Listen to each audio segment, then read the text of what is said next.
Halo, ketemu lagi dengan channel Babu Jerman. Jangan bosan ikut saya beraktivitas. Hari ini seperti biasa ngebabu ya, dan hari ini bakalan panas banget di sini di di Jerman bagian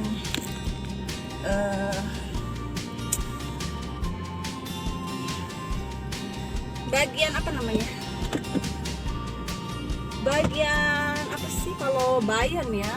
Kita di Bayern. Dan saya harus keluar dulu sebentar dari tempat parkir yang agak susah ini ya, karena kecil tempatnya. Dan hari ini juga ada yang parkir di sana, jadi saya nggak bisa seperti biasa.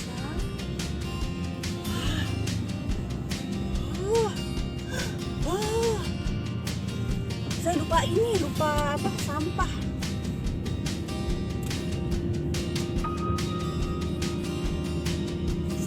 Sampah. Gagal. Saya nggak bisa ingat semua, kadang-kadang semua urusan ya. Jadi kalau hari Jumat ini kan ada sampah bio harus dikeluarin. Maksudnya saya harus balik lagi, biarin aja lah, nggak masalah sih. Cuma kan kita maunya sekalian diangkut jadi nggak bau gitu ya. Namanya bio kan organik ya, jadi bau kalau lama-lama disimpan. Kadang-kadang saya pusing gitu. Kemarin nggak ada roti ya, bukannya apa, saya sama suami saya udah bilang dia yang beli roti ya. Karena kalau saya beli roti kan saya beli rotinya yang murah gitu. Kalau dia beli roti yang mahal, yang bagus menurut dia ya. Padahal kata saya sih roti ya sama aja ya, tepung-tepungnya juga sama. Memang ada tepung yang macam-macam yang beda ya. Cuma kan maksudnya kalau saya katanya beli roti pabrikan. Kalau dia beli rotinya tuh di bakery yang apa namanya, yang khusus gitu ya, yang bukan pabrikan gitu maksudnya. Ya udah, ini saya beli tapi sedikit ya, karena saya beli roti pabrikan, saya beli sedikit supaya ada aja. Ternyata kurang kemarin. Kan saya di rumah lagi ada tamu ya, ada saudara, terus ada orang kerja juga. Jadi memang perlu roti lebih banyak. Jadi saya kemarin kehabisan roti, terus pinjam roti, bukan minta sama saudara yang tetangga itu kan saudara juga ya. Jadi ya udah. Terus kata ipar saya, aduh, kalau sampai ibu mertua kamu tahu kamu tidak punya roti, kata saya, bodoh amat, emang gue pikirin emangnya gue itu sempurna? Nggak ada manusia yang sempurna gitu kan. Peduli amat orang mau pikir apa tentang kita. Nah ini kita harus bisa ya, masa bodoh, nggak ambil pusing sama pendapat orang tentang kita gitu, dan menerima aja gitu kan. Kita ini nggak sempurna, orang lain juga nggak sempurna, jadi bodoh amat gitu kan. Nggak usah terlalu berasa saya harus sempurna gitu, nggak boleh bikin kesalahan sedikit pun gitu kan. Ya begitu.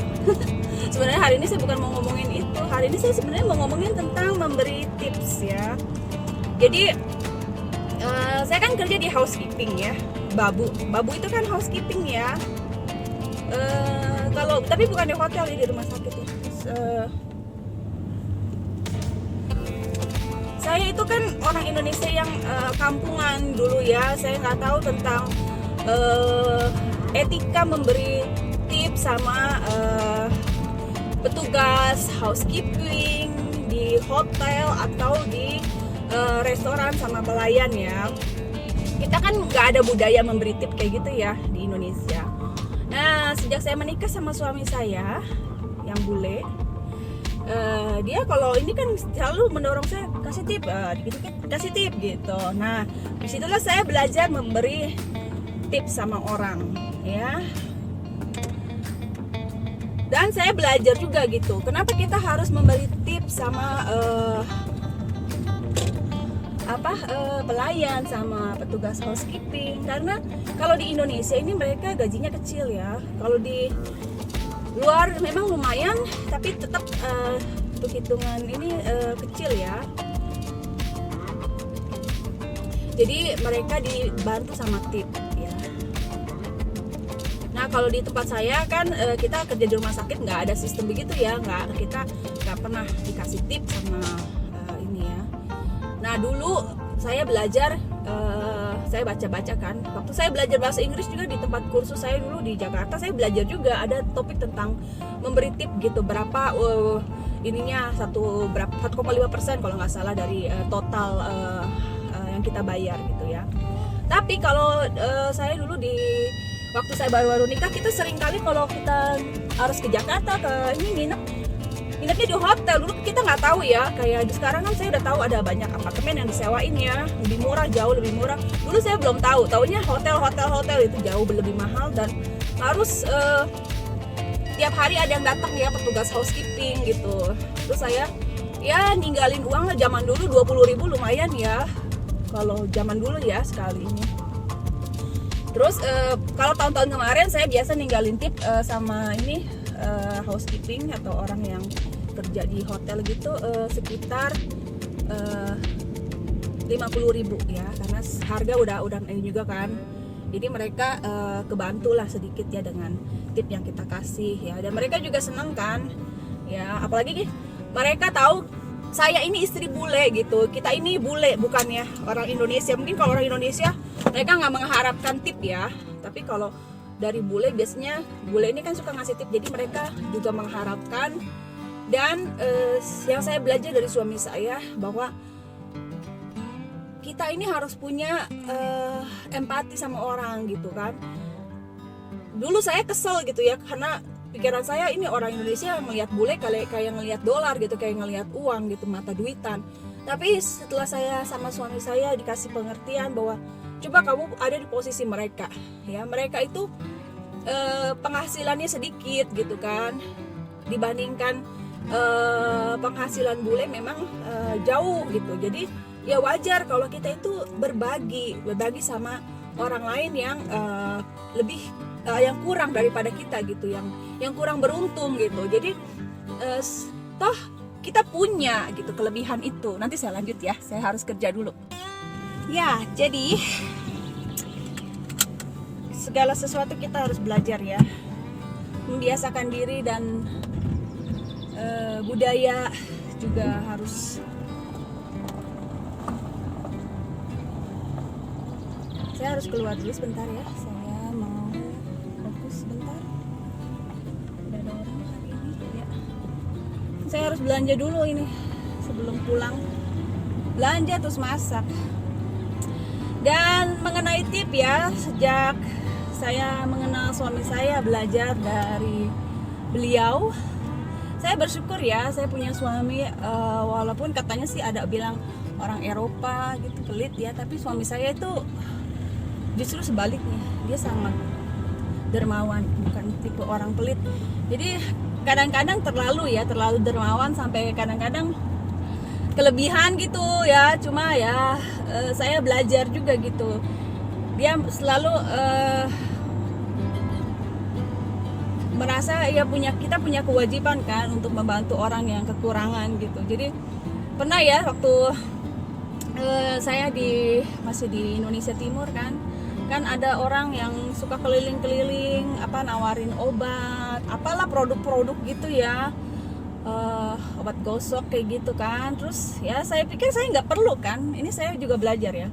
Saya tadinya pikir kalau kita nggak perlu ngapain kita beli gitu ya. Tapi prinsipnya suami saya dibilang sekalipun kamu nggak perlu gitu, coba beli aja gitu kan. Terus kamu kasih sama orang yang membutuhkan misalnya, yang bisa mungkin pakai produk itu. Kita akan bantu orang. Coba kamu lihat itu, dia keliling-keliling seharian panas-panas di tengah panas yang terik, dia keliling-keliling, kalau nggak ada satu orang pun yang beli, kasihan kan. Kamu bisa bersyukur, kamu tuh nggak harus keliling-keliling kayak dia panas-panasan keliling jualin obat. Saya pikir ya betul juga ya, sebagai ucapan syukur kita, kenapa kita nggak beli aja. Toh suami saya nggak pelit, nggak ngomel kalau saya beli barang macam-macam yang saya nggak perlu. dia prinsipnya selagi kita masih punya uang beli aja gitu, dia prinsipnya begitu kan kalau dia. Sampai kita nggak punya uang baru bingung. Ya, saya pernah ceritakan kita juga kan mengalami krisis gitu ya. Terus ya sejak itu kalau saya ke Indonesia ya, terus saya lihat orang keliling gitu ya, jualan ya, beli aja lah gitu. Kita nggak perlu, tapi dengan kita membeli dan jangan nawar-nawar gitu. Terus saya punya teman ya, teman saya tuh udah ini ditawar lagi. Terus suami saya ngomel, kamu ya keterlaluan, orang untung nggak seberapa gitu. Cuma kan saya bilang iya, tapi kamu nggak tahu kalau orang lihat bule ya itu harganya dibikin 3-5 kali lipat. Saya bilang kalau nggak ditawar ya kamu dapat harga 5 kali lipat kamu.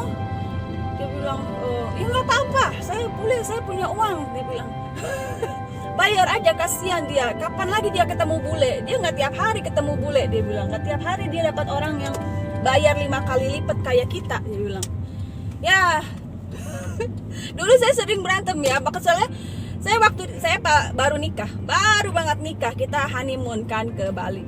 Nah di situ semua orang jualan mepetnya ke suami saya kan, dia kagak nengok acan ke saya ya, saya nggak dianggap kan, dia tahu kalau saya pasti saya nawar, makanya dia mepet suami saya, ngomongnya sama suami saya biar suami saya langsung beli kan. Mas celana Hawaii 15.000 jadi 100.000, gila kan. Terus begitu ya udahlah. Saat itu saya omelin dia, kamu kalau ada apa-apa saya yang beli ya, yang berurusan, jangan kamu langsung keluarin uang. Nah, terus tapi akhirnya saya lama-lama mikir gitu ya, ini kan orang kecil ya, mereka jualan juga nggak setiap hari meraup untung banyak kan, nggak setiap hari gitu. Jadi sekali-kali lah, apalagi kalau kita lagi liburan kan, kita kalau liburan kita memang sediain dana khusus ya, kita nabung bertahun-tahun, dan waktu liburan ini ya udah kita saatnya kita berbagi rezeki sama orang di Indonesia atau di mana saja di tempat kita liburan yang mungkin mereka memang rezekinya dari turis-turis atau dari orang yang beli produk mereka gitu kan. Ya kasihan sih, saya dulu juga waktu saya masih belum nikah ya, cuma kalau saya lihat bapak-bapak, orang udah tua ya, ibu-ibu yang udah tua masih keliling-keliling jualan, itu walaupun kita misalnya nggak kepengen beli atau nggak ini, usahakanlah beli gitu, karena itu rezekinya dia kan dari situ ya. Terus saya yang belajar dari suami saya, jangan nawar dan jangan pelit ngasih tip ya. Ada teman saya walaupun udah maksudnya udah lumayan lah ekonominya, tapi ini mental miskin masih ada ya, kayak saya kan masih mental miskin gitu. Jadi bedakan ya kalau hemat sama pelit gitu ya. Kalau oke lah kalau misalnya kita memang nggak punya ya, terus kita berhemat ya, beda lagi. Tapi kalau kita misalnya punya terus mentalnya masih mental miskin, pelit gitu, itu nggak bener gitu kan. Orang jualan udah murah masih ditawar gitu, tawar-tawarnya juga nggak kira-kira gitu kan, nggak ngebayangin itu orang dia seharian dia keliling-keliling.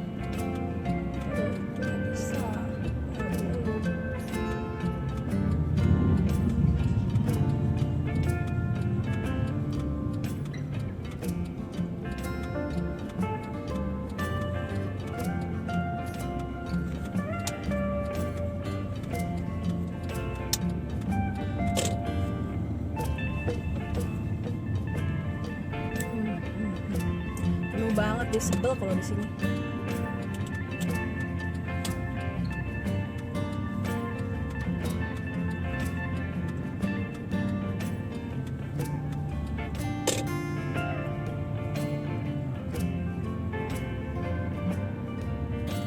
Saya harus fokus ini sih, cari parkir dulu ya.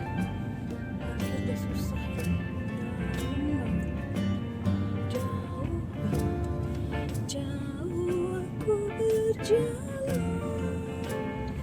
Di sini ya kalau musim panas udah matahari bagus, orang pada inilah ada mau belanja lah, pada mau ngafe lah. Di sini dia kemana dong kalau dia ke situ?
Nah, sekarang saya harus belanja dulu.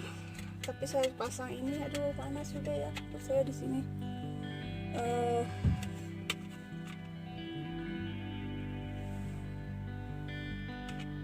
Jam berapa sih? Jam 11. Saya udah di rumah. Tadi kepotong karena harus parkir sana sini. Dan selain di housekeeping ya, kita biasa ngasih tip juga sama petugas jasa lainnya, kayak kalau kita ke salon ya, buat yang perempuan kan. Kalau saya prinsipnya begini, mendingan saya ke salon yang murah tapi saya kasih tip lumayan gitu. Kalau saya potong rambut, misalnya saya potong rambut 20.000 ya, nggak tahu zaman dulu ya, zaman dulu masih ada 20.000 gitu masih dapat. Bahkan dulu saya tuh kalau potong rambut 10.000 jadi.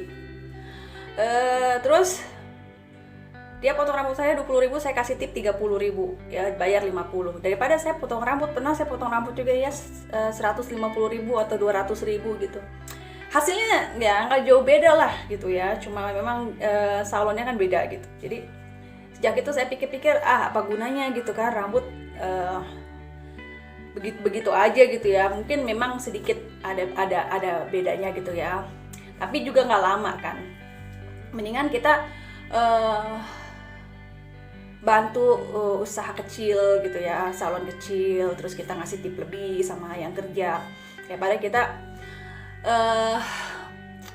perawatan mahal. Jadi saya tahu nih, saya punya temen ya, saya nggak sebutin ya, saya nggak mau ngomongin orang sebenarnya, tapi ini buat perbandingan aja gitu. Misalnya dia itu, waduh ada yang lagi ngebor nih di rumah, jadi suaranya mungkin ke ini ya, sorry. Dia tuh buat kayak potong rambut, buat ngecat rambut ya, itu di salon yang mahal itu nggak bakalan inilah kejangkau sama saya gitu ya. Dia uang sakunya aja dapat dari suaminya bulanan tuh 20 juta itu dulu ya, 20 juta buat dia belanja aja gitu ya, habis buat ya gitu shopping, ke salon segala macam. Terus satu waktu saya pernah ke salon sama dia, tapi buat krimbat, karena kalau buat perawatan yang lainnya saya mungkin nggak bisa gitu nyimbangin dia. Cuma waktu itu saya lagi ada di satu tempat yang saya tahu salonnya itu langganan saya, jadi saya bawa dia ke langganan saya, salon langganan saya buat krimbat. Dan ya itu salon itu lumayan lah gitu ya, nggak terlalu mahal tapi juga nggak terlalu murah, sedang-sedang. Dan saya biasa kalau kasih tip di situ ya normal lah gitu ya, kita kasih tip paling kecil 10.000 gitu kan kalau krimbat, atau bisa juga lebih dari itu 20.000 kalau saya biasa kasih. Nah terus yang bikin saya kaget, ternyata waktu kita udah selesai dia nggak mau ngasih tip gitu. Dia bilang nggak usah kasih tip. Saya langsung kaget. Aduh, saya pikir saya nggak pernah saya masuk salon terus saya nggak ngasih tip di sini ya. Pasti saya selalu ngasih tip. Saya malu dong. Akhirnya saya kasih aja, saya yang ngasih gitu tipnya. Dalam hati saya, ini orang kaya ya, tapi maaf ya, bukannya ngomongin gimana, tapi orang kaya tapi mental miskin gitu. Padahal kan kasihan ya yang kerja di situ kan, mereka gajinya juga nggak terlalu gede kan. Jadi mereka memang ngandalin tip dari kita gitu kan, lumayan gitu, ngebantu buat mereka, perekonomian mereka gitu. Terus pernah juga saya sama istri bule nih makan ya. Ini di tempat makan ya biasanya kita ngasih tip ya sesuai lah, nggak usah terlalu gede. Kalau di tempat makan kan emang ada servisnya ya, pajak servis. Nah terus dia juga nggak ini gitu, nggak mau, hampir nggak ngasih tip gitu. Saya malu gitu, akhirnya ya udahlah saya tambahin gitu tipnya. Ini kadang-kadang saya nggak habis pikir gitu ya, orang kan mikirnya istri bule pasti atau orang berada gitu pasti mereka kan mampu gitu ngasih tip, tapi nggak semua, ternyata nggak semua orang mau gitu ngasih tip gitu. Saya juga bersyukurnya saya punya suami yang ngajarin saya gitu. Tadinya juga saya nggak biasa gitu, tapi sejak saya ngerti ternyata memang itu salah satu akhlak ya, etika. Kalau kita menghargai orang yang kurang mampu atau yang bekerja dengan baik, yang ngasih pelayanan servis yang memuaskan, itu kalau kita bisa gitu ya, kita punya lebih untuk ngasih, kenapa enggak gitu. Yang saya heran orang yang uangnya banyak belum tentu ngasih lebih banyak daripada orang yang biasa-biasa aja. Tapi kalau kita menghargai gitu ya orang lain yang kerja dengan jujur, kerja keras, terus mereka juga kita tahu gajinya gak gede gitu, itu harus kita kasih penghargaan dengan kasih tip yang sesuai gitu. Ngasih tipnya jangan malu-maluin. Misalnya kita habis perawatan nih 1 juta gitu, terus kita ngasih tipnya 5.000 gitu kan, itu kadang-kadang gitu ya. Saya belum pernah sih kerja ya di bagian yang harus nerima tip gitu. Saya belum pernah kerja di rumah restoran, belum pernah kerja di housekeeping ini juga. Saya kerjanya sebagai babu juga nggak dikasih tip kan, jadi saya nggak ngerasain gitu ya. Tapi tetap gitu, biarpun begitu saya kalau bisa gitu ya, seneng gitu memberkati orang kan. Kita diberkati untuk menjadi berkat gitu kan. Jadi jangan mikirnya kalau saya ngasih tip gede-gede nanti saya rugi gitu. Kalau saya ngasih tip kegedean nanti dia jadi kaya, saya jadi miskin. Enggak juga gitu. Kalau saya sih pikirnya kita tuh bakalan menuai apa yang kita tabur gitu. Kalau saya pikir begitu. Jadi kalau kita suka memberi ya, maka berkat-berkat itu juga makin banyak. Itu aja gitu yang jadi pegangan saya. Jadi pesan saya sih ya, kita jangan pelit lah kalau ngasih tip, atau kita kalau mau belanja, apalagi kita belanja misalnya belanja sayuran gitu di tukang sayur keliling gitu ya, terus udah mah nggak seberapa untungnya ya. Kalau kita nanam sendiri, ini saya ikut grup hidroponik gitu ya, kalau nanam sendiri udah modalnya berapa, merawatnya belum tentu berhasil gitu ya. Kadang-kadang keluhan yang nanam itu kan udah mau panen terus dimakan hama gitu kan, terus udah dijual terus untungnya nggak seberapa, masih ditawar lagi nggak kira-kira. Itu kadang-kadang orang nggak tahu lah gitu ya, mungkin pola pikirnya belum nyampe gitu ya. Jadi saya berharap mudah-mudahan kita bisa belajar memperbaiki pola pikir kita gitu ya, supaya kita juga jangan kelewatan gitu ya. Jangan kelewatan sama orang kecil yang sebenarnya kita mampu untuk bantu mereka atau ngasih lebih, tapi kita kebangetan gitu ya, pelitnya. Ya, mudah-mudahan video ini ada manfaatnya dan sedikit membuka wawasan kita gitu ya. Untungnya saya ya sempet gitu ya, maksudnya sempet nginep di hotel atau makan di restoran. Jadi kita tahu ada etikanya gitu ya. Mungkin kalau saya nggak pernah gitu ya kemana-mana, mungkin saya juga nggak tahu kan bahwa ada hal-hal kayak begini yang memang udah jadi standar gitu, etika, bahwa kita harus ngasih tip gitu ya. Oke, sampai ketemu di video berikutnya. Jangan lupa subscribe dan tetap semangat.